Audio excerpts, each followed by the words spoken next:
What's going on, guys? Hope you're doing good. Just sitting here drinking me some flavored water and thinking about the Sebastian Rogers case and looking online at a few different things, and boy, have I come across a hell of a video.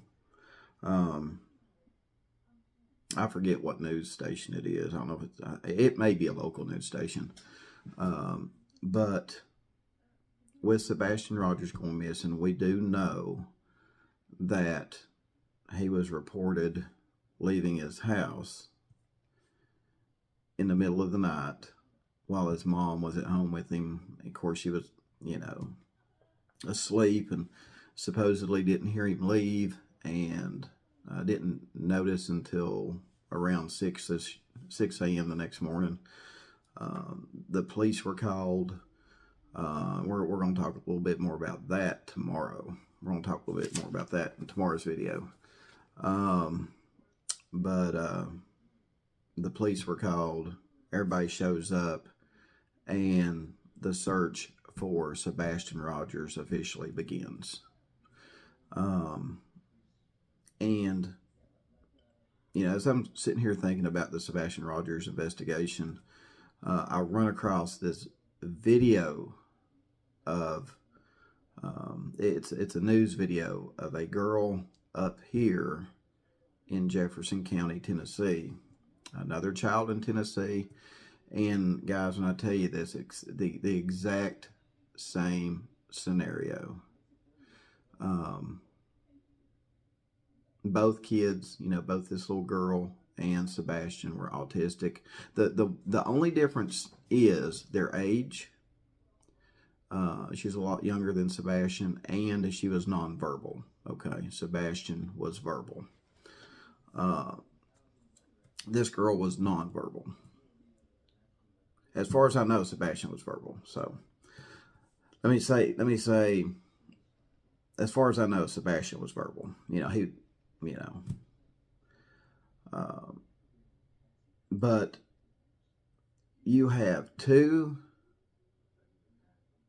exact same scenarios, almost identical, but two totally different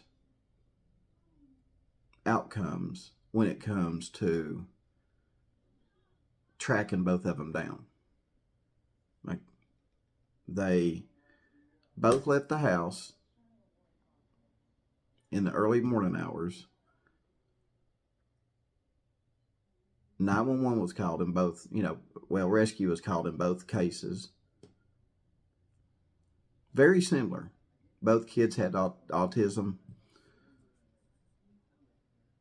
But when it come to the search, both had very different outcomes. Let me show you this video clip. And I was just like, oh my God, I need to make a video on that, because that right there speaks volumes. So let me play it for you. The hours-long search for a missing Jefferson County child has come to a tragic end as the body of 7-year-old Serenity Kinsey was found in Douglas Lake after being last seen around 1 o'clock this morning. Crews hit the ground running as soon as the call came in for a missing person near the lake, with the suspicion she had headed for the water, ultimately finding her body at 11:18 this morning. The initial responding deputies that responded here, one of them was a canine officer, and it actually done a track to the water. And that was one of our suspicions, that she had went to the water. All right, guys, so there was the video clip of the sheriff talking, and it doesn't get any more plain. Doesn't get any more clear. The sheriff says that one of the responding officers was a canine, and almost immediately tracked the little girl down to the water. Right.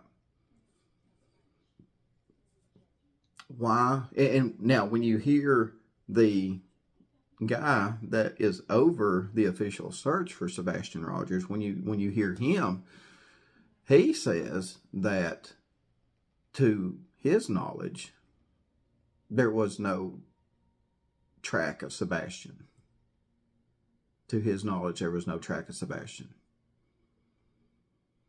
So like I said, two totally different, two very similar cases, but two very different outcomes when it comes to the tracking of these two kids.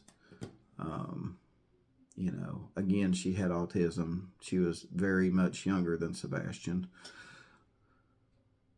You know, and I mean, all I can say is that the sheriff said that they almost immediately got a scent and tracked her down to the water.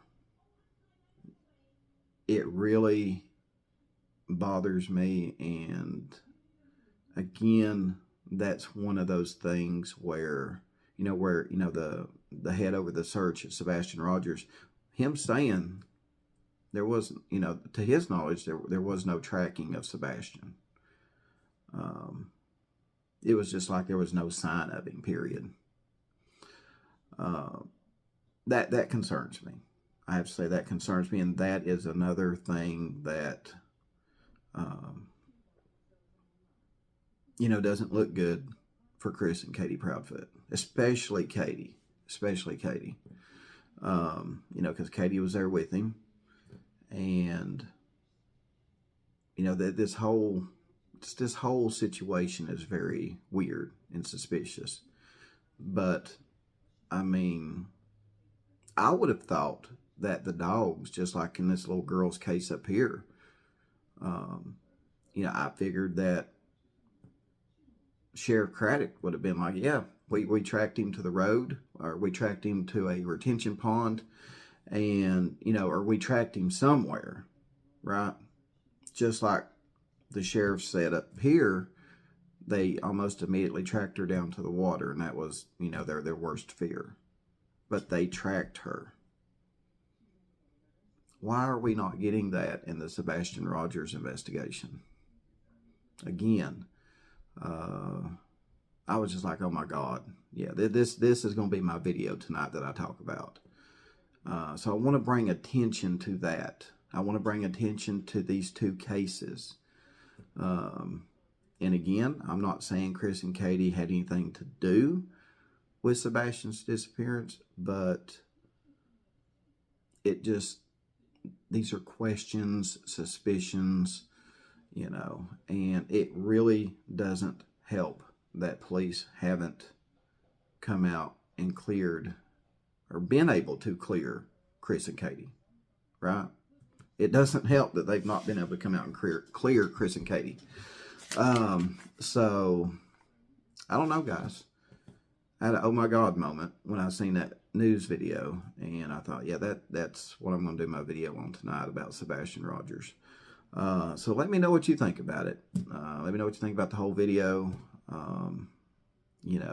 Do you think I've got some pretty good concerns regarding the two cases? Like I said, both are very similar. But as far as, the initial tracking of both kids, two totally different outcomes.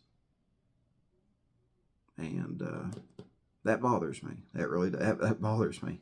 I know it will probably bother a lot of people. I don't know if a lot of you guys have seen this news video, but when you compare this news video to the outcome so far in the Sebastian Rogers case, it makes you question things a little more. It does. And I'm sure law enforcement knows a lot more than what they're saying, but we'll get into that in tomorrow's video. A lot of stuff I'm going to talk about in regards to the first initial stuff going on, when Katie realized Sebastian was missing. But that's for another video. So anyway, guys, let me know what you think. Let me know if you liked it. I mean, if you did, hit that share button, share it out, see what other people think about it. That's what I want to know. I want to see what everybody thinks about this. So drop your comments below, hit that share button, because I want to know what a lot of other people think about it too. So thanks for watching. Appreciate all the support. Oh, and by the way, thank you, Kelly Franklin, for the PayPal donation. Appreciate it. And I will see you guys on the next video.